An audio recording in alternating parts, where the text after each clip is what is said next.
18, Lucas 18, del 1 al 8, comienzo en el versículo 1 y me acompañan, por favor, en los versículos número par.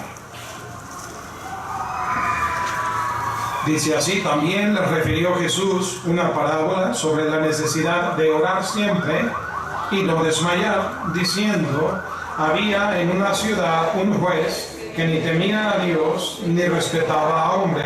Había también en aquella ciudad una viuda, la cual venía a él diciendo: hazme justicia de mi adversario. Y él no quiso por algún tiempo, pero después de esto dijo dentro de sí: aunque ni temo a Dios, ni tengo respeto a hombre, sin embargo, porque esta viuda me es molesta, le haré justicia, no sea que, viniendo de continuo, me agote la paciencia. Y dijo el Señor: oíd lo que dijo el juez injusto. ¿Y acaso Dios no hará justicia a sus escogidos, que claman a Él día y noche? ¿Se tardará en responderles? Os digo que pronto les hará justicia. Pero cuando venga el Hijo del Hombre, ¿hallará fe en la tierra? Padre, Señor, gracias te damos siempre, Padre, por esta palabra inspirada, bendita y preservada hasta nuestros días. Padre, es en ella que tenemos salvación y aliento y ánimo y respuesta, Señor, a los retos y problemas que vienen, Señor, a nuestra vida. Hay algunos, Padre, que incluso matan o terminan su propia vida, o, Señor, terminan en la cárcel, porque, Señor, buscaron respuestas en otras avenidas falsas.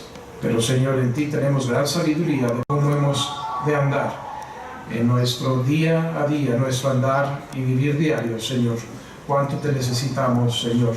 Bendícenos, quita ya de nuestra mente cualquier pensamiento o distracción que pueda quitar nuestra atención, Señor, de lo que tu Espíritu quiere hacer en nuestras vidas. Glorifícate, Señor, a través de la predicación de tu palabra, porque lo pedimos en Cristo Jesús. Amén. Pueden tomar asiento, hermanos.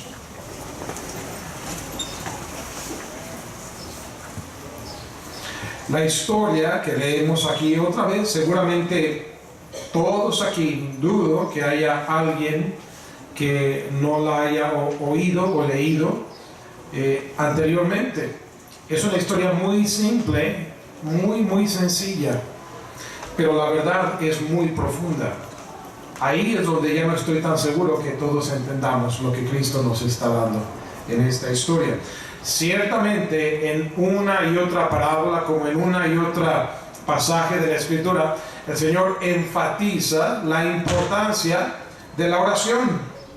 Una y otra vez, no vamos a visitar ningún otro ejemplo, nada más nos vamos a quedar aquí, pero es evidente, hermano, que el Señor considera la oración algo vital en la vida del creyente, en la vida del cristiano. Y oigo los amenes, pero también a veces se oye más el silencio del que no dice amén, y no es porque todo el mundo tenga que decirlo, pero es que tal vez no todo el mundo esté tan convencido. Tú oyes que alguien dice amén y tal vez tú piensas, bueno, pues aquel quizás sí, pero yo tengo otra perspectiva. La oración no es una necesidad de Dios. Cuando el Señor nos exhorta a orar y nos enfatiza y nos recalca, no es porque Él realmente necesite tu oración. Parece como si Él la necesitara más que tú, pero no es así. El que necesita la oración somos tú y yo. Empieza esta historia, es muy breve, todo lo que leímos no es parte de la historia de la viuda y el juez injusto. Hay otras palabras como aquí, el primer versículo dice: también le refirió Jesús una parábola sobre la necesidad de orar siempre y no desmayar. Eso no es la parábola, es nada más la introducción a la parábola. Lo estoy haciendo ver lo breve que es, 8 versículos y cuánta enseñanza hay. Hay una necesidad nuestra de orar. Y hermano, el orar es el pasar de todo lo que el ser humano es tan experto. ¿En qué es experto el ser humano? En cosas como el mundial esta mañana, ¿verdad? En cosas como el trabajo, El ser humano es experto en el tema, sobre todo en el tuyo propio, de tu trabajo. Si yo te pregunto, oye, ¿tú qué haces? ¿A qué te dedicas? ¿Cómo lo haces? Y me puedes dar el resto de la mañana, probablemente, la explicación de tu trabajo y los pormenores, lo bueno, lo malo, las áreas un poquito donde hay que tener cuidado porque puede haber una trampa por ahí y tú la sabes. Cosas que a otros se les dificulta, pero tú has logrado ser un buen maestro de esos puntos. ¿Me podrías decir mucho de eso, de cuánto ganas, de qué beneficios te dan, de la vida en tu familia, de las cosas terrenales, hermano? ¿Tú podrías darme conocimiento? Las cosas de tu carro, en el que ocupas tu día a día. Si tú juegas algún deporte, ¿me podrías explicar de eso? Etcétera. Pero luego, hermano, hay como un muro, como una cortina que divide lo terrenal de lo espiritual. Y es más como una cortina que tú puedes correr, porque sí tenemos acceso, ¿no? El acceso de lo terrenal a lo espiritual sí es viable, sí es posible. Y el recurso, uno de los recursos más primordiales que tenemos para correr esa cortina, de pasar de lo que experimentamos a diario a lo que no a diario vemos, pero está ahí disponible para nosotros, es el recurso poderoso de la oración. Y por eso Jesús aborda el tema de la necesidad que tenemos tú y yo de orar. Si tú y yo no oramos, Dios sigue sentado en su trono. Si tu vida está tranquila o es un caos, si se está abriendo la tierra bajo tus pies o todo se está desmoronando, Dios sigue sentado en su trono. Si llegases a morir en medio de tanta dificultad, el sol va a volver a salir mañana. Él no es el que tiene la necesidad de nuestra oración, sin embargo, continuamente nos está convocando a que vengamos a acercarnos a Él. Como si Él tuviera la necesidad, pero no, la necesidad es nuestra. ¿Entendemos esto, hermanos, de la necesidad de orar? La necesidad de ser persistente, de valorar el poder que hay para nosotros cuando oramos. O ante las dificultades, pues sí le echamos por ahí una oracioncita a Dios, y como parece que no la oyó, eso parece a veces, ¿cierto? Yo puedo pensar ahorita en una petición que me llevó 4 años, y a lo largo de esos 4 años hay quienes tienen peticiones que duran 10 años. Pastor Oscar Galván, estuvimos predicando juntos esta semana en Toluca, y dice, este martes pasado se acaba de cumplir una petición por la cual yo he orado, ¿sabes cuánto? 33 años. Imagínate. Hay algunos aquí que ni 33 años tienen, y alguien ha estado orando por un asunto más tiempo que tu vida, y finalmente vino la respuesta. ¿Cuánta gente se hubiera dado por vencido a las 24 horas?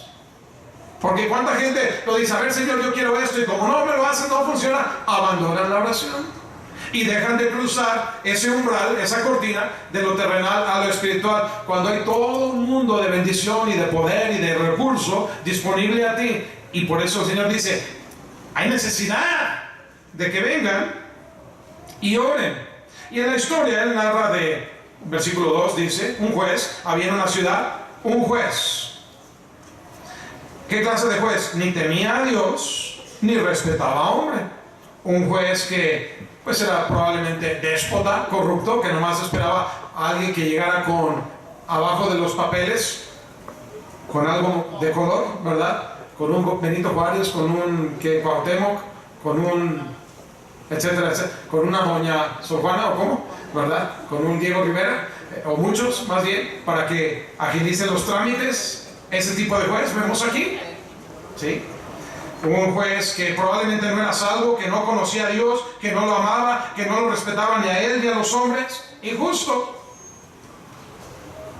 Y en el versículo 3 nos dice, además de ese juez, había también en aquella ciudad una viuda, la cual venía a él diciendo, hazme justicia de mi adversario. Entonces, una viuda, obvio, ella viene, no tiene marido, es viuda, pero no viene tampoco acompañada de hijos, no viene acompañada de, qué sé yo, una hermanita, una cuñada, alguien que la apoye, alguien que le dé apoyo moral, ánimo en medio de la circunstancia. Cuando tú vas a trámites legales, a veces te toca sentarte a hacer fila. Oye, alguien que te vaya y te traiga una agüita que tomar en lo que estás esperando. Cuando sea la hora de comer y no has comido, alguien que te traiga, qué sé yo, algún taquito, que pues nada de ayuda. Pero lo que sí tenía, no tenía ayuda, pero sí tenía un adversario.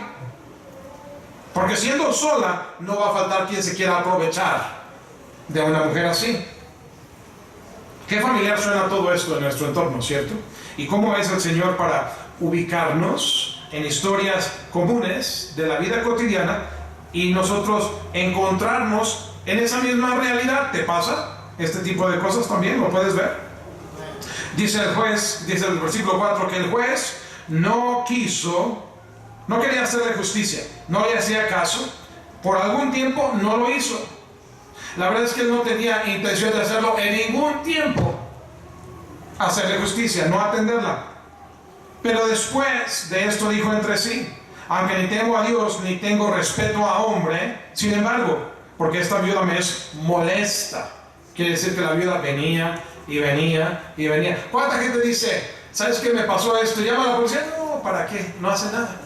Oye, ve con aquel. No, ¿para qué? Si no llevas dinero, la justicia se vende. Pero esta no tenía nada para pagar para que le hicieran justicia, pero sí tenía una cosa: persistencia. Era insistente. Y eso es una de las valiosas lecciones que el Señor quiere enseñarnos de cómo nosotros debemos acercarnos a Dios en oración. Este juez ve que la viuda es persistente, él no tiene integridad, él es irresponsable, pero una cosa quiere paz, quiere tranquilidad, no quiere que lo fastidien, y dice que sin embargo, porque esta viuda me es molesta, le haré justicia. Voy a hacer mi papel, voy a hacer aquello para lo cual me pusieron, aunque sea la única o la última vez que lo hago en mi vida, no sea que viniendo de continuo, ¿qué? Me agote la paciencia. Seguramente el juez, en todo este ir y venir de la viudita, así como ella medio le agotaba la paciencia a él, porque todavía no acababa de agotársela del todo, él también trataba de agotársela a ella. Sáquese de aquí, no tengo tiempo. Manda a la secretaria y dile que, oye, como que no veo claro como para que tu asunto se mueva, ¿sí?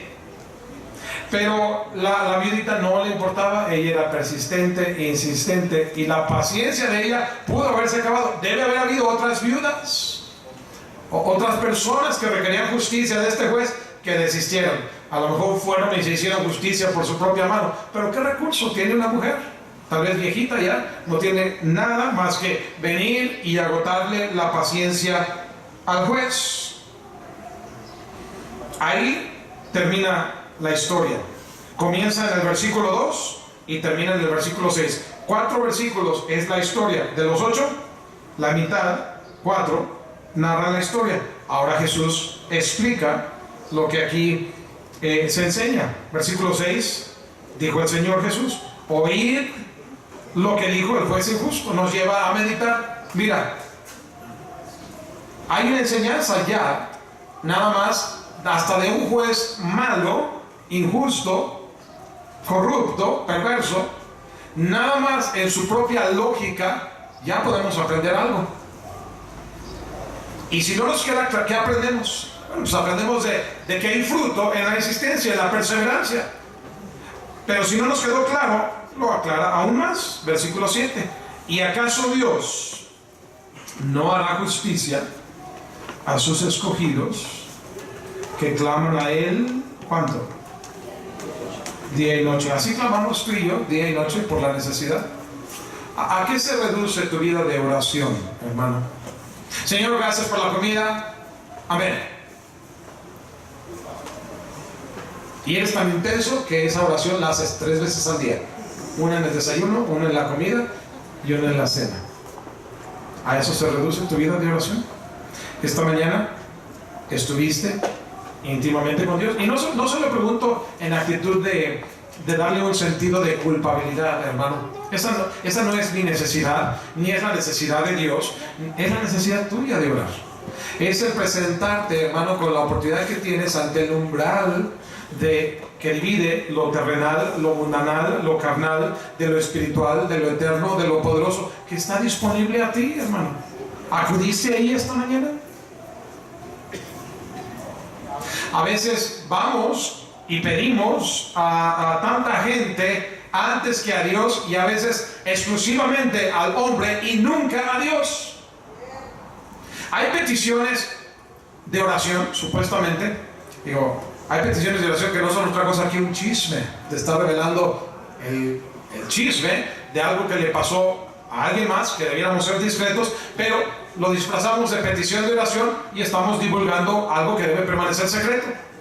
Pero lo presentamos como peticiones de oración. Hay peticiones de oración que no son eso, sino lo que son es peticiones al hombre, pero lo disfrazamos de petición de oración como si fuera Dios, pero realmente lo estoy pidiendo para que tú me lo satisfagas a mí, tú, no Dios, tú. ¿O me equivoco?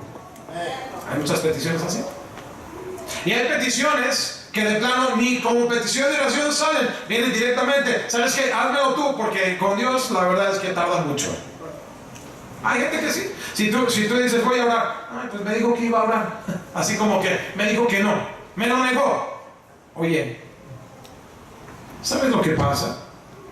Que tu vida de oración es un espejo fiel que refleja el estado de tu fe. Sin fe es imposible agradar a Dios. Ahora, sabiendo eso, no te preguntas tú, ¿cómo será mi fe? Tú puedes decir, yo tengo fe, pero realmente el que valora nuestra fe tal cual es Dios. Amén. Él sabe cuál es nuestra condición de nuestra fe. ¿No tienes tu curiosidad de saber cómo Dios ve tu fe? Y el mejor termómetro que tú tienes para valorar el tamaño o la condición o el estado de tu fe, aquí está bien sencillamente. Tú te puedes hacer el autoexamen. ¿Cómo está tu vida de oración? Punto. Eso es algo que, mira, tú no tienes que decirle al pastor, no tienes que decirle aquí, acá, a nadie más. ¿Cómo está tu vida de oración? Eso refleja la condición de tu fe. El estado de tu fe. Ahí está. Va íntimamente ligado. Ve cómo comienza la historia hablando Jesús de la necesidad de orar siempre, pero termina con estas palabras: pero cuando venga el Hijo del Hombre hallará fe en la tierra. ¿Qué relación hay entre la oración y la fe? Toda relación hay. Lo uno va íntimamente ligado a lo otro, al punto de que lo uno se puede valorar por lo otro. Tu fe se puede valorar por tu vida de oración, que es ya de por sí toda una necesidad, tanto como es necesario tener una vida de fe. Sin fe no solamente es imposible agradar a Dios, sin fe es imposible tener salvación, sin fe es imposible recibir nada de parte de Dios. ¿Para qué pedirle si no hay fe? Por eso es que mucha gente no ora, y la no oración es un absoluto reflejo de la no fe, de la ausencia de fe en su vida. ¿Está conmigo? Él declara aquí, acaso hace la pregunta, ¿cierto? Dice primero, oíd lo que dice el juez justo, en el versículo 6, versículo 7, hace la pregunta. Qué interesante las preguntas que hace el Señor. Algunas las responde él mismo y algunas no las responde, porque la respuesta está en tu poder, está en el extremo de tu cuerda. ¿Acaso Dios no hará justicia a sus escogidos? Aquí hay un juez injusto que hizo justicia. No le hacía injusticia, no le hacía caso, pero llegó el punto en que el injusto hizo lo justo. No porque teníamos los motivos correctos en su corazón. Su motivo, él tenía el más mínimo interés en la viuda y su necesidad. No nos dice la Biblia cuál sea el cargo. Si la robaron, si la calumniaron, si le secuestraron a un hijo, ¿qué es? No dice cuál es. La que sea, al juez ni le importaba la pobre viudita. Lo que sí le importaba era su paz y tranquilidad, su paciencia. Dice, ya para quitarme esta mosca de encima y no la puede aplastar porque sería un delito, lo perseguirían luego a él por lo que le hiciera a él. Entonces dice, a ver, dime lo que quieres. Ya, se acabó. Vamos a hacer lo que tú quieres. Y lo hacemos. Y así le hizo justicia. Si eso hace un hombre malo, perverso, corrupto, el Señor dice, ¿y Dios? Si eso hacen los malos, imagínate cómo será con Dios, que es bueno, que es justo, que te ama, que sí se preocupa por ti. Que aunque tú eres el que tiene necesidad de Él se conduce como si Él fuera el que tuviera necesidad de ti. Y no es así. Generaciones vienen, generaciones van. Estamos aquí por un rato, y Dios sigue sentado en su trono. Amén. Si notas, por ejemplo, cómo será yo sé que lo sabes, pero para ilustrártelo, ¿cómo será este mundo cuando tú y yo ya no estemos aquí?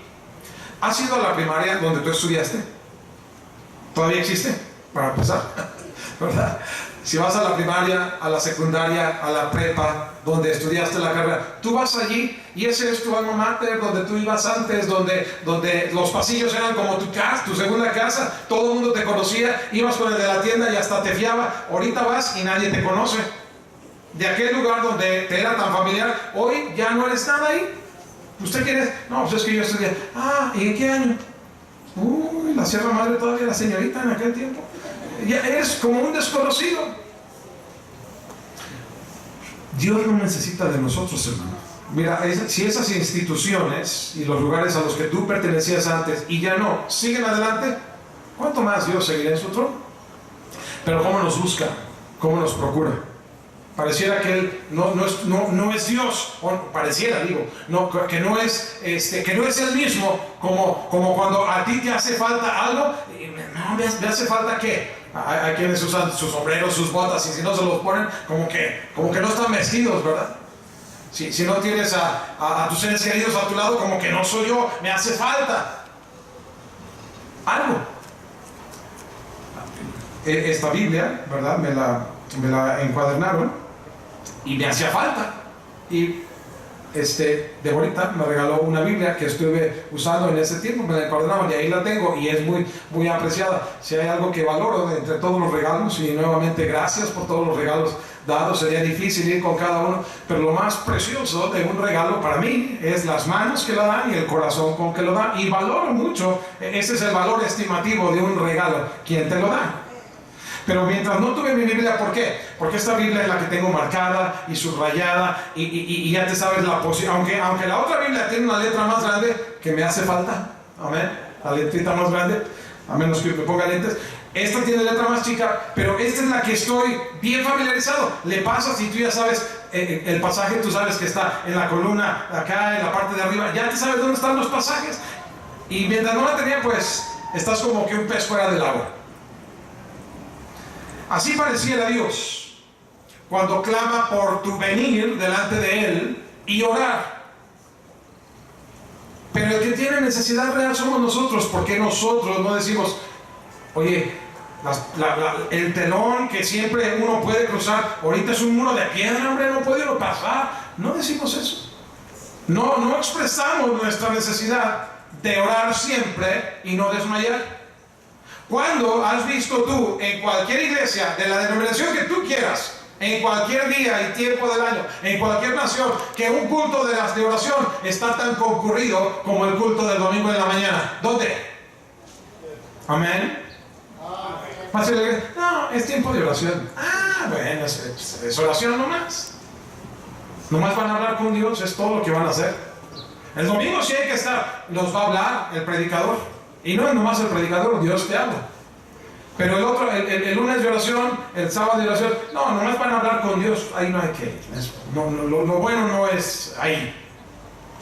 ¿Sí se da cuenta de nuestra manera de procesar lo que Jesús enfatiza como una gran necesidad? Ahora, de nuevo, hermano, la intención no es chotear o regañar o meramente señalar, pero sí que entendamos, no lo que dice el pastor, lo que dice Jesús acerca de entender nuestra necesidad de venir a Él, de cruzar ese umbral, presentarnos delante de su presencia. Él pregunta, ¿acaso no hará justicia Dios ante sus escogidos que claman a Él? ¿Cuándo? De día y de noche. De día y de noche. Cuando queremos expresar algo que nos fastidia, este muchacho viene día y noche, día y noche. Los que te llaman, los que cuando no pagas, ¿verdad? Te llaman día y noche. ¡Qué fastidio! Amén. No hay tiempo para testimonios, pero ya me entendieron algunos, ¿verdad? Por eso es bueno no tener deudas, hermano. Paga. Mira, el pagar tus deudas no te cuesta más, te cuesta menos, te da paz. El no pagar te acumula penalidades, cuotas, intereses, te acumula por encima de todo lo anterior un pésimo nombre, una pésima reputación. Aquel que te prestó aquella vez ya no te vuelve a prestar. ¿Por qué? Por el mal nombre que tuviste al no pagar. ¿Amén? Si que lo hubieras pagado, tendrías la puerta abierta. Aunque no, tendrías la puerta abierta ¿para qué? Para no volverle a pedir otra vez. ¿Por qué? Porque es mejor depender de nuestro Dios para toda nuestra necesidad. Amén. Pero sí entendemos lo que el Señor dice, ¿verdad? Que así como a veces alguien nos molesta y nos insiste, así espera Él que vengamos a Él insistentemente, día y noche, en lluvia o en secas, en cualquier tiempo, venir a Él, en las buenas como en las malas. Es el anhelo de Dios. ¿Para qué? Para hacernos un gran bien, para bendecir tu vida. Para que tú tengas una perspectiva que el grueso de la población mundial no tiene. El inconverso no ora. Tú le hablas al inconverso de oración, le estás hablando en chino, es otro idioma. Él no quiere que le muevas tú el asunto de hablar de Jesús, hablar de la Biblia. Cuando nuestro próximo presidente ganó las elecciones, esa noche dio un discurso en un hotel y luego se fue al Zócalo a dar un discurso. Y algo mencionó, medio lo oí así un poco distraído, pero algo mencionó de todos los que murieron durante esta campaña. Creo que es la campaña más sangrienta de toda la historia de la política mexicana, ¿cierto? Todos los que murieron. Y algo dijo, no sé si ustedes lo oyeron, corríjanme si me equivoco, algo dijo de todos los muertos de la campaña y dijo que desde el cielo estaban con nosotros. Algo así, no recuerdo las palabras textuales, pero mencionó a los muertos y dijo desde el cielo. Bueno, aquellos que hayan sido salvos estarán en el cielo y otros no. Pero habló de ellos. ¿Alguien recuerda eso cuando llegó al Zócalo? ¿Sí? Y luego los comentaristas que hablaban del discurso del nuevo presidente, próximo presidente, decían, está bien esto, pero que no nos hable del cielo. Exacto, eso dijeron, que no nos hable del cielo, que no se meta en religión, porque eso como que, ¿sí? Eso es el inconverso. Cuando le hablas de oración, cuando estas palabras, no me hables del cielo, no me hablas de cosas que para ellos es pura magia, pura cosa ilusoria, imaginaria. Pon los pies en la tierra, contante y sonante, lo que puedo pesar, medir, palpar. Háblame de eso, no me hables de la Biblia, no me hables de Jesús. Esa es la postura del inconverso que nunca intenta y no puede tampoco. La palabra de Dios no lo explica. No es que no quiera, es que tampoco puede. No lo ve. Si no hay espíritu morando en él, ¿cómo va a entender que existe ese umbral para ver esa vida de lo espiritual? Digo, hermano, el palpitar de tu corazón, el aliento de vida que tienes ahorita mientras escuchas esta predicación, te lo da Dios. Ese Dios que quiere que vengas a Él. Pero no, estamos más prestos a ir con un cardiólogo, con un neumólogo que me atienda mis necesidades que con aquel que me dio la vida. Es un lenguaje extraño el que tú le propongas a un inconverso que no entiende, ni tampoco quiere, ni tampoco puede entender que hay un umbral que sí podemos cruzar y lo ve como cosas raras. Sabe que hay gente como tú y yo. Sabe que hay gente que mientras él se va a la playa a tomar el sol, ver el partido, tomar su piña colada, pedir su cerveza, hacer lo que le da la gana, sabe que hay gente que va a ir a las iglesias y él piensa de lo que nos estamos perdiendo. De nada, al contrario, mucho mejor estar en la casa de Dios. Pero porque nosotros sí lo entendemos. Lo triste es no que el inconverso no esté dispuesto a entender y querer y desear. O sea, lo triste es el Hijo de Dios que está exactamente en la misma posición, en el mismo desinterés, desconocimiento, ignorancia. Ya no ignorancia porque no se le ha enseñado, ya ignorancia voluntaria, ya es negligencia de no entender lo que se nos predica, lo que Cristo mismo nos habla de cuál es nuestra necesidad de cruzar ese umbral. Por eso Él hace la pregunta: ¿acaso Dios no hará justicia a sus escogidos? ¿A quiénes? Esta cláusula dentro de la pregunta es una condición, una condicionante. Es que lo va a hacer para aquellos que claman. Es necesario orar. Ese orar es ese cruzar ese umbral, ese acercarse a Él, ese pedir. Si pudiéramos sentarnos desde la perspectiva de Dios, de aquel lado del telón, ¿cómo vería Él aquel lado? Lo ve muy vacío. El de acá están las multitudes, como los estadios, están llenos. Tú ve a predicar la palabra de Dios y trata de llenar un estadio anunciando que vas a predicar Juan 16. No vendes ni un boleto. Pero los otros, ¿cuánto puede valer el boleto de un mundial? Sin contar el avión, sin contar el hotel, sin contar las comidas, sin contar todos los souvenirs. Son miles y miles de dólares. Eso lo pagan.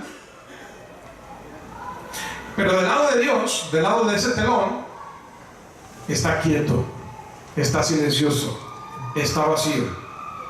De pronto llega uno y se mueve ahí el telón y el Señor está atento. ¿En qué puedo servirte? ¿Cuál es tu necesidad? ¿Cuál es tu clamor? Y hay quienes van y pasan y lo hacen una vez, pero porque no viene la respuesta como yo la quería, ya no se vuelven a acercar.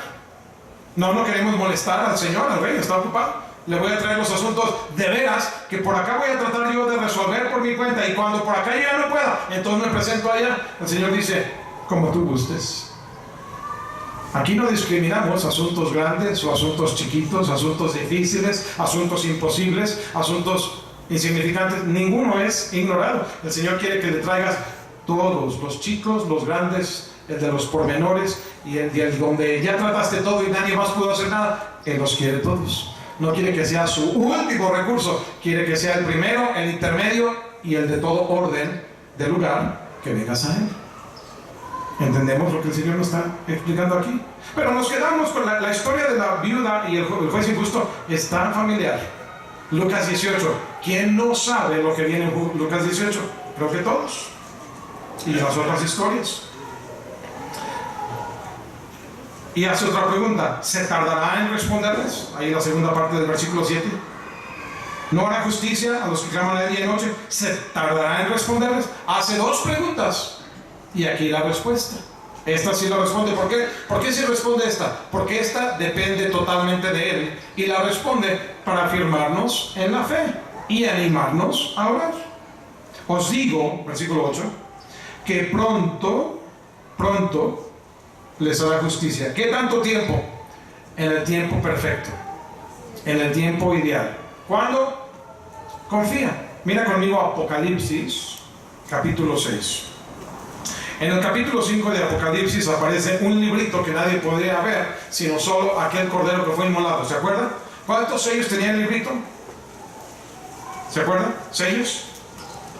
7. Se empiezan a abrir los sellos en el capítulo 6 de Apocalipsis. Mira, el versículo 9 corresponde a la descripción del quinto sello de la apertura del libro, que solamente el cordero que fue inmolado puede abrir. Apocalipsis 6, 9. Cuando abrió el quinto sello, vi bajo el altar las almas de los que habían sido muertos por causa de la palabra de Dios y por el testimonio que tenían. Son almas que están bajo el altar, son almas de los que murieron. Pero mira, esas almas, aunque son almas de muertos, de mártires, que murieron por la palabra de Dios y el testimonio que tenían, esas almas, versículo 10, clamaban a gran voz, para que no te dejes engañar por el testigo de Jehová, que te dice que cuando uno muere, el alma queda en un estado inerte, sin vida. No, una y otra vez, ¿lo ves? El cuerpo regresa a la tierra, pero los cuerpos de estos mártires creyentes un día resucitará del polvo donde fueron sepultados. Volverá a salir de ahí y se volverá a unir con esta alma que clama. El alma sigue clamando a gran voz. ¿Qué clama el alma de estos mártires? Esto clama. ¿Hasta cuándo? Señor, tiene que ver con tiempo, ¿verdad? ¿Hasta cuándo? El Señor Jesús dice, os digo que pronto. Las almas de los mártires preguntan, ¿hasta cuándo, Señor? Santo y verdadero. Mira cómo se refieren al Señor. Tienen una petición que todavía no sabemos, o no hemos llegado ahí, pero ve la importancia de hablar con respeto a Dios. Y de paso quiero decirle esto, habla con respeto a tu prójimo. Amén. Ser respetuoso. Es algo que se ha perdido, no sé por qué. No sé por qué. ¿Será que la gente dice, yo soy así, así me crearon? Hay gente que, tal vez porque ellos son lastimados en el pasado, ¿Creen que tienen el derecho o la necesidad de lastimar a los demás? De ningunearlos. Mira, hermano, cuando des los buenos días, hay una diferencia. Si yo veo aquí a mi hermano en el traje, el saco gris, ustedes saben quién es, levanta la mano, hermano del saco gris. Ya no se oye ni bien de que yo le diga, oye, del saco gris, que levante la mano. Lo estoy ninguneando. Yo sé cómo se llama. Si le quiero dar los buenos días, le puedo decir, buenos días, y me sigo. Hay mucha diferencia de decirle, hermano Fuentes, ¿cómo estás? Buenos días.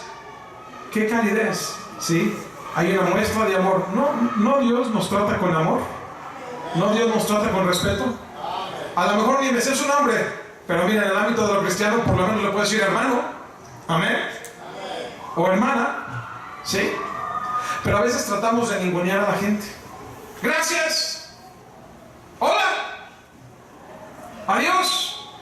Ellos tienen aquí una pregunta. Oye, son los decapitados. Uno puede entender los muertos. Esto no particularmente dice son decapitados. Son los muertos por causa de la palabra y por el testimonio que tenían. Algunos tal vez fueron decapitados. Hay un asunto de peso que ellos quieren preguntarle al Señor. Pero mira cómo se refieren. ¿Hasta cuándo, Señor? Hasta ahí podemos entender que le digan Señor. El Señor es el Señor de señores. Está bien. Pero todavía le agregan, mira, atributos. Santo y verdadero. ¿Sabes yo qué pienso a veces? Que la gente no da respeto a otra persona. Que nos sentimos tan poca cosa nosotros que tenemos que rebajarlos a ellos también. No sé. Ojalá me equivoque. Pero creo que hay mucho de eso. Que me siento yo tan poca cosa que no le puedo dar el grado que la persona tiene para traerlo a mi nivel. Y a lo mejor como que con eso me exalto yo un poquito. No sé. Pero eso es extra, eso no es parte del mensaje, eso es gratis. Amén. ¿Hasta cuándo, Señor, santo y verdadero? ¿Qué preguntan? ¿Hasta cuándo qué? ¿Hasta cuándo no juzgas y vengas nuestra sangre en los que moran en la tierra? Es una válida pregunta para alguien que fue muerto injustamente. ¿Por qué murieron estos? Por el testimonio de la palabra de Dios. ¿Es un delito creer en la palabra de Dios? ¿Es un delito predicar la palabra de Dios? ¿Es un delito tener un testimonio cristiano? Por eso murieron estos. Es injusto, es una injusticia. Aquí están estos mártires como aquella viuda viniendo a un juez a pedir justicia. ¿Hasta cuándo no vengas, Señor? ¿Hasta cuándo no me haces justicia de mi adversario?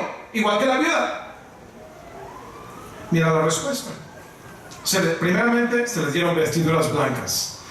Es una señal de santidad, de pureza, de ser aceptos, porque no hay quien no peque, pero aún estos muertos, estas vestiduras blancas son símbolo de que ellos han sido lavados en la sangre de Cristo. Y por lo tanto son aceptos en el amado delante de Dios. Es una declaración, mira, de principio, antes de responderte tu pregunta, quiero que sepas, como tú me muestras la posición que yo tengo en tu corazón, la manera en que me sirves, la manera en que me hablas, la manera en que me respetas, quiero que sepas que es recíproco el sentimiento, que hay armonía, que hay unidad entre el Padre y estos que murieron por Él.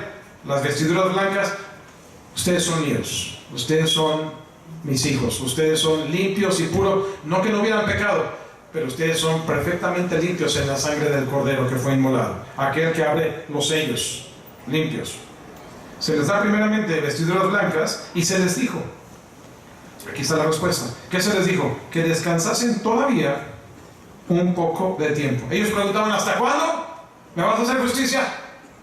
Descansa un poco de tiempo. La respuesta es afirmativa. No es ahorita, pero sí vendrá la respuesta un poco más adelante. Un poco más de tiempo hasta que ¿qué? Hasta completar el número de sus consiervos y sus hermanos que también habían de ser muertos como ellos. ¿Sabes qué? Hay otros que como ustedes más morirán por el testimonio de la palabra, morirán por servir a Dios. Hay quienes más van a morir. Dios está no queriendo que mueran aquellos tampoco, no queriendo más mártires, pero se requiere para declarar a aquellos inconversos que derramando la sangre, ellos puedan ser convictos de su pecado, como un Saulo de Tarso que se convirtió en el gran apóstol Pablo, un poco de tiempo más, porque la voluntad de Dios es que ninguno en absoluto perezca, que todos los demás, aun los que derraman esta sangre, procedan al arrepentimiento. Esa es su respuesta. Y si tú fueras una de esas almas que dirías, no, ya véngalos, mira, mi mamá, mi papá, les fui arrebatado de ellos, pobrecitos, ellos me extrañan, no ven justicia. ¿Tú crees que ellos respondían así? Cuando entiendes la perspectiva divina, tú dices, gloria a Dios. Gracias por recordarme, Señor, que mi tiempo, que mi vida, que la sangre o el sudor que yo haya podido derramar no es en vano, que te es preciosa, que te es valiosa. Eso me ayuda más en respuesta que la venganza que tú puedas hacer de los demás. Entiendo ahora cómo los amas a aquellos mismos que incluso derramaron mi sangre, y cómo tú aún a ellos los amas, que si no se convierten recibirán su merecido. Pero ¿cómo les sigues dando oportunidad para que ellos sean salvos? ¿Por qué tienen derecho a ser salvos? Porque igual que estos mártires no fueron del todo libres de pecado, ¿sí o no? También fueron pecadores, pero como ellos tuvieron la oportunidad de arrepentirse y de ser salvos y de portar vestiduras blancas, dice, así como te amé a ti, los amo a aquellos también. Descansa un ratito más, deja que Dios sea Dios, deja que Dios haga su obra. Pero la respuesta de Dios está garantizada. La pregunta que Jesús hace, de eso no te preocupes, de Dios no te preocupes, Dios está bien. En cuanto tú vengas, toques la puerta, cruces el lugar, Dios te atiende, y te atiende pronto, rapidito, en el tiempo perfecto. Si no salen las cosas tal y como tú quieres, abre tus ojitos, mira la perspectiva más amplia que Dios tiene, que más que tu mundo y más que tu propia vida, hay algo amplio que Dios quiere hacer. Salvar a más. Por eso tienen que descansar ustedes un poco más. La pregunta realmente por la que te debes preguntar es, en el versículo 8 él respondió, ¿verdad? Os digo que pronto les hará justicia, pero cuando venga, aquí está la pregunta que Jesús quiere saber, ¿hallará fe en la tierra? Cuando venga el Hijo del Hombre, ¿hallará fe en la tierra? Esa es la pregunta que Él no puede responder por nosotros. Lo que de Dios se cuestiona, Él responde positivamente, con toda seguridad. Mira una comparación entre la viuda y nosotros. La viuda clama a un extraño, un juez extraño, un juez perverso. Nosotros somos sus escogidos, no somos extraños. Mira conmigo en 1 de Pedro, capítulo 2. Vamos a movernos porque algunos ya están durmiendo. Amén.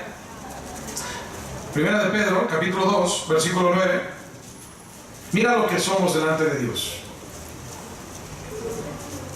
¿Cómo nos ve Dios? ¿Tú quieres saber cómo te ve Dios? ¿Cómo ve tu fe? ¿Cómo te ve a ti? Aquí está. Mas vosotros sois, 1 Pedro 2:9, ¿qué sois? Linaje escogido. No somos parientes de la reina Isabel de Inglaterra. Estamos por encima de aquella familia. Pero si eso es verdad en tu mente, conduzcámonos adecuadamente. Somos linaje escogido, real sacerdocio. Aquí no hay, como iglesia, no hay sacerdotes que vengan a ser representantes tuyos delante de Dios. Esa es la función del sacerdote, representar al pueblo delante de Dios. Hay muchos sacerdotes, todos y cada uno de ustedes lo son. Un sumo sacerdote que cuando él murió y fue sepultado, rompió el velo del templo de arriba a abajo. Eso es significativo, no de abajo a arriba como si hombre lo hubiera hecho, de arriba a abajo, porque Dios lo rompió. ¿Para qué? Para quitar la separación que había entre Dios y los hombres y la necesidad de un intermediario. Ahora podemos venir todos confiadamente ante el trono de la gracia. Somos linaje escogido, somos real sacerdocio, somos nación santa delante de Él, somos pueblo adquirido por Dios, para que anunciéis las virtudes de aquel que os llamó. ¿Dónde estábamos antes? En las tinieblas, y ahora estamos en su luz admirable. Vosotros, que en otro tiempo no erais pueblo, Sí, tal vez ahí hubieran dicho, no hombre, ¿cómo yo voy a cruzar? Yo no soy pueblo, yo no soy acepto en el amado, yo no soy hijo, yo no soy salvo, yo no voy a cruzar ese umbral. Como nadie podía cruzar aquel velo que iba del lugar santo al lugar santísimo bajo pena de muerte. Ahora podemos venir confiadamente, porque ahora, antes no éramos pueblo, pero ahora somos pueblos de Dios, pero que ahora sois pueblo de Dios, que en otro tiempo no habíais alcanzado misericordia. En otro tiempo no podías, como la reina Esther, ¿verdad? Nadie puede entrar a ver al rey bajo pena de muerte. Voy a entrar, si él pone su cetro y perdona la vida, pues entro, y si no, pues si perezco, que perezca. Pero tú y yo ahora hemos alcanzado misericordia para no morir, sino que hemos alcanzado esa misericordia. Mira en Hebreos capítulo 4, Hebreos, estamos ahí en Primera de Pedro, un poquito hacia atrás. Hebreos capítulo 4, versículo 15. Hebreos 4:15 dice, ¿por qué podemos acercarnos, hermano? ¿Por qué podemos cruzar el umbral? Porque no tenemos un sumo sacerdote, siendo sacerdotes nosotros, a quienes podemos representarnos personalmente delante de Dios sin necesidad de ningún otro intermediario que el único que ya está puesto, el mencionado aquí, el sumo sacerdote, Jesucristo hombre, es el único mediador. Porque no tenemos un sumo sacerdote que no pueda compadecerse de nuestras debilidades.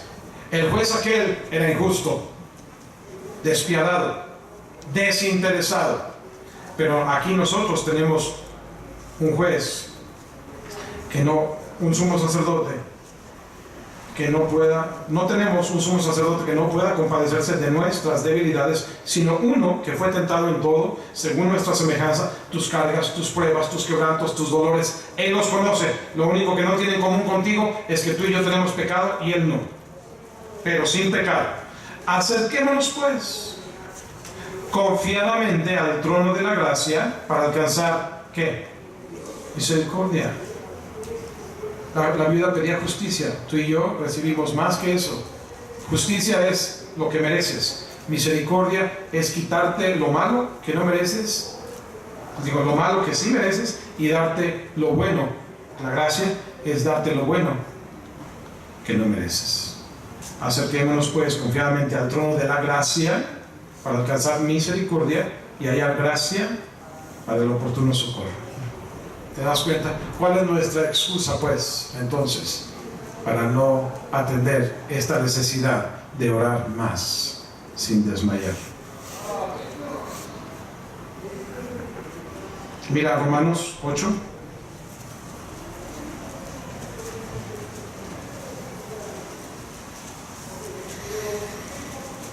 Versículo 31.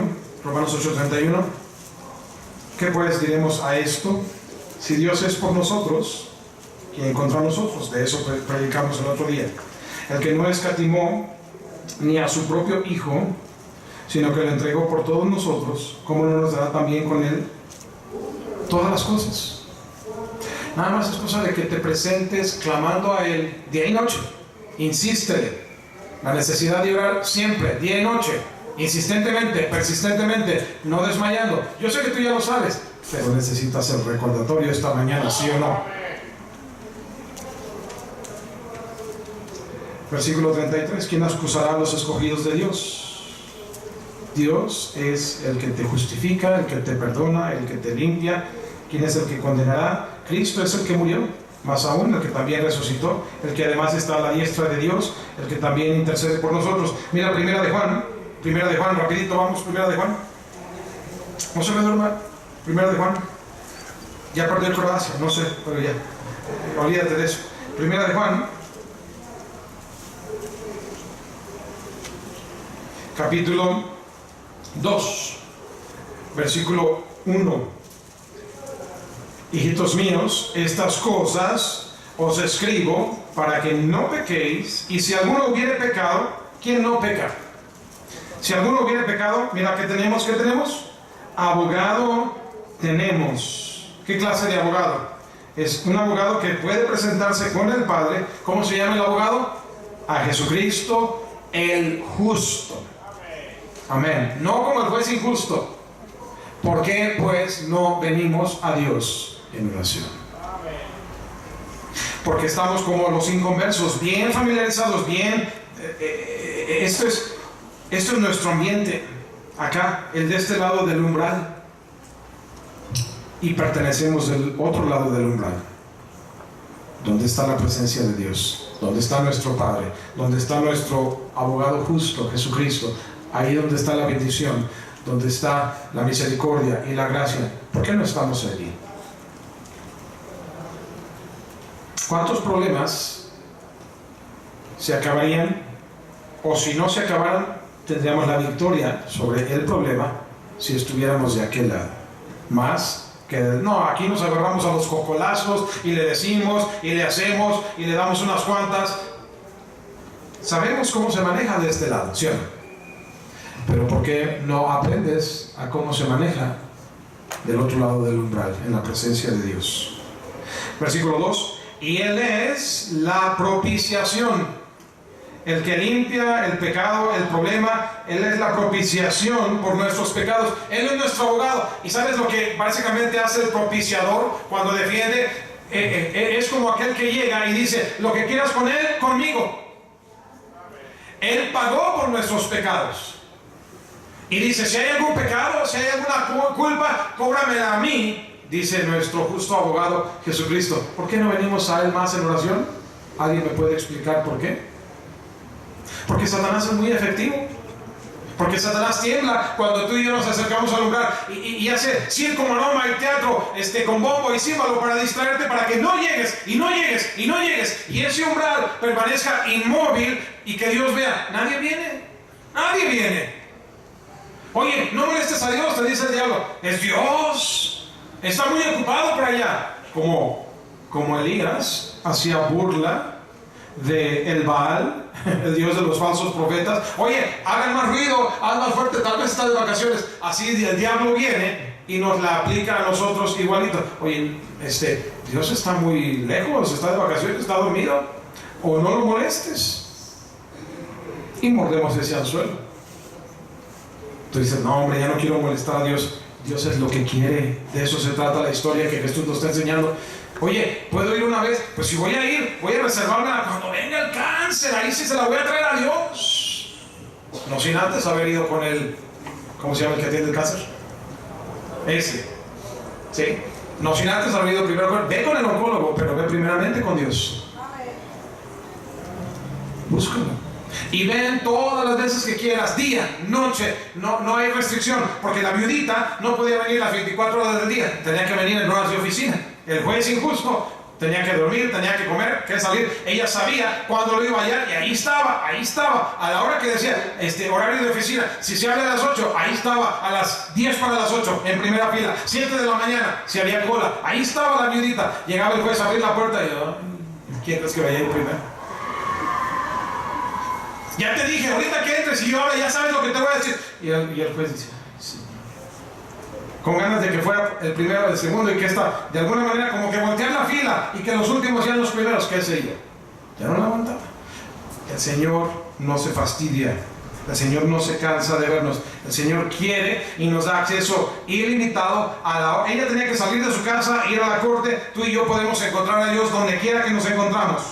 El hombre aquí era un hombre malo, pero Dios es un juez bueno y justo. Nos da la respuesta favorable siempre, porque nos ha dado su palabra. Dios nos ha dado promesas.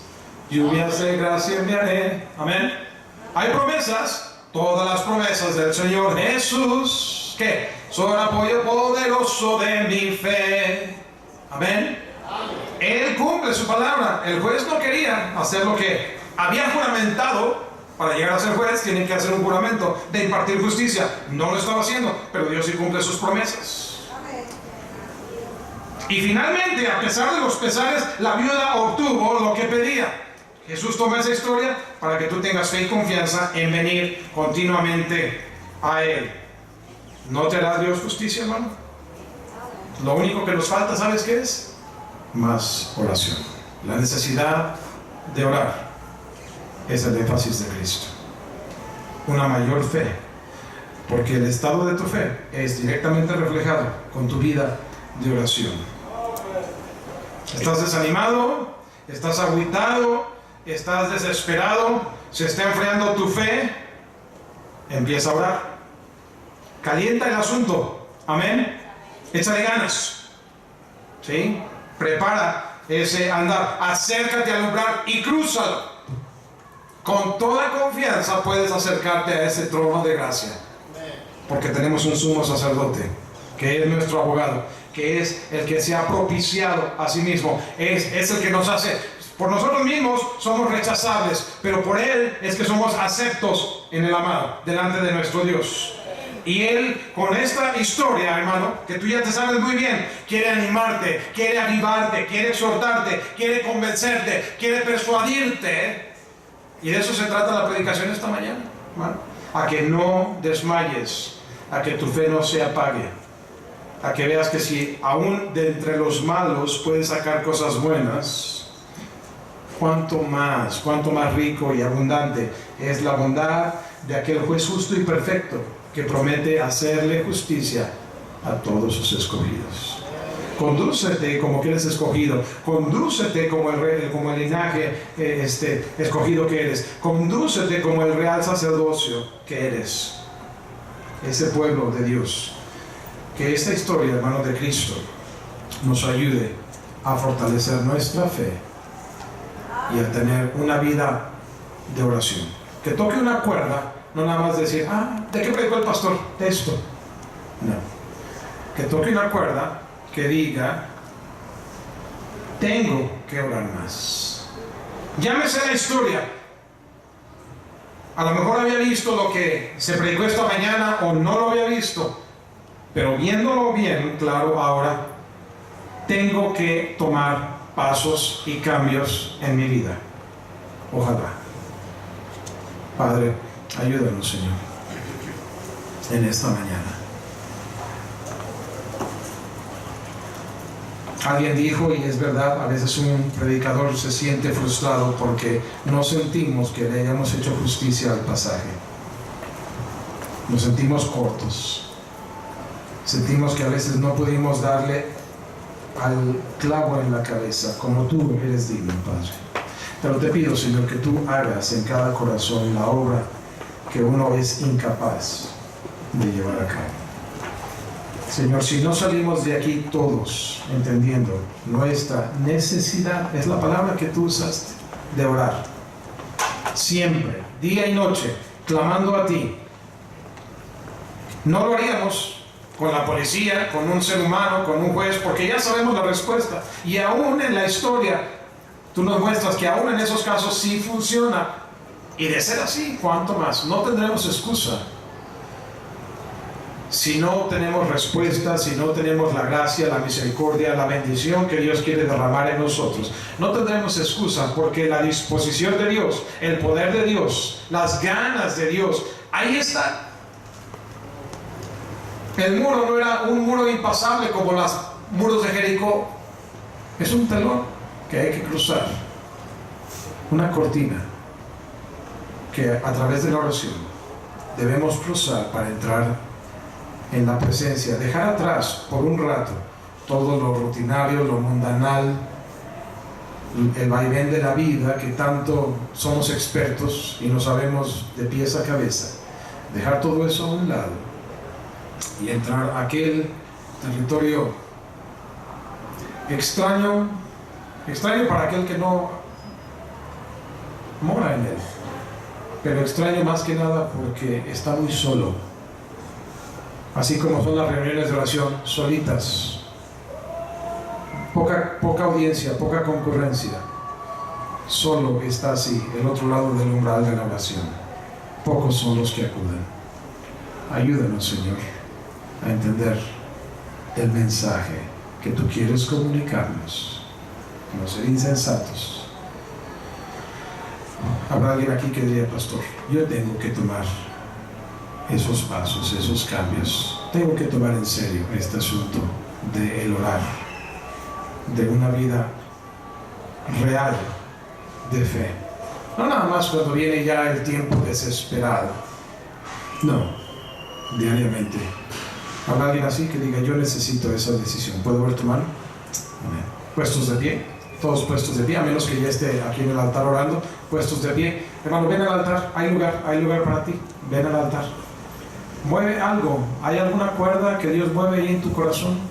Respóndele a Dios. Ya lo toca. El Espíritu Santo te habló. No salgas igual. Pareciera que luego ya no hay esperanza en aquel asunto del adversario. ¿Cuál es el asunto en tu vida que parece ya perdido? Que parece, ya déjalo así, ya, olvídalo. Dios se hará cargo, sí, Dios se hará cargo, pero entonces tráeselo al juez.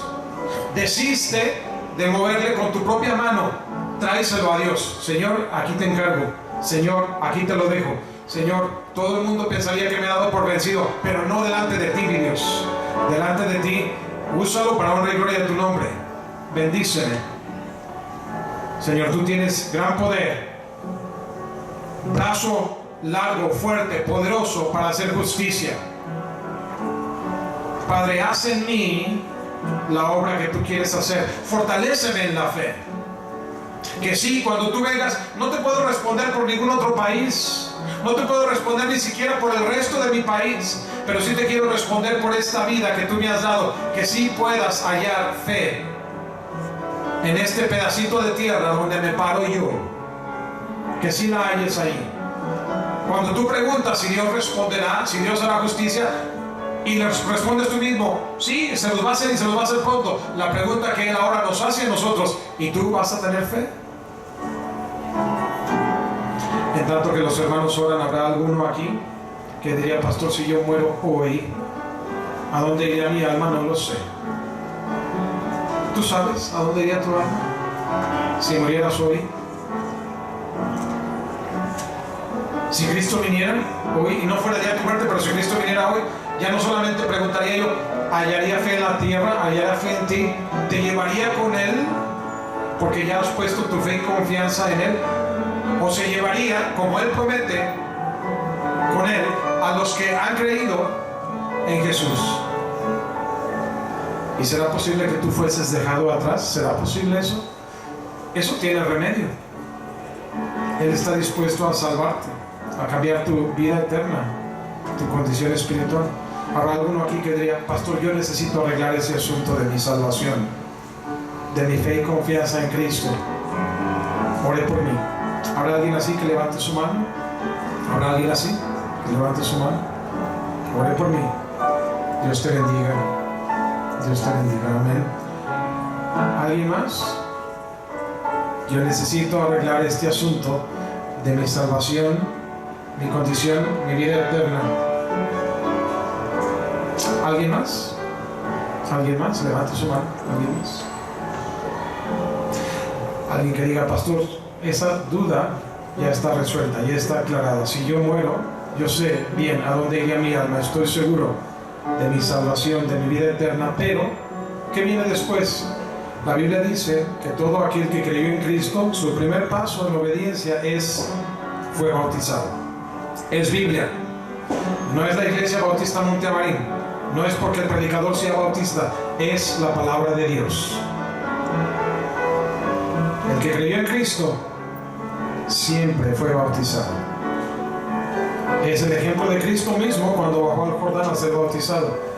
No podemos cambiar tú y yo lo que Cristo ha establecido. Por medio del bautismo nos identificamos declarando nuestra fe en su muerte, en la inmersión declaramos su sepultura, en el salir del agua declaramos Cristo ha resucitado. Ahí está mi fe. Él pagó el pecado, el precio de mi pecado, que es muerte, fue sepultado, pero vive, venció la muerte, venció el pecado. Habrá alguien aquí que diga, pastor, yo no he tomado ese primer paso de obediencia de un hijo de Dios, el ser bautizado. ¿Habrá alguien? ¿Te podemos ayudar a resolver cualquier duda, cualquier pregunta? La decisión siempre es tuya. La obediencia tiene que ser voluntaria. Nadie te va a presionar, nadie te va a obligar. ¿Alguien así?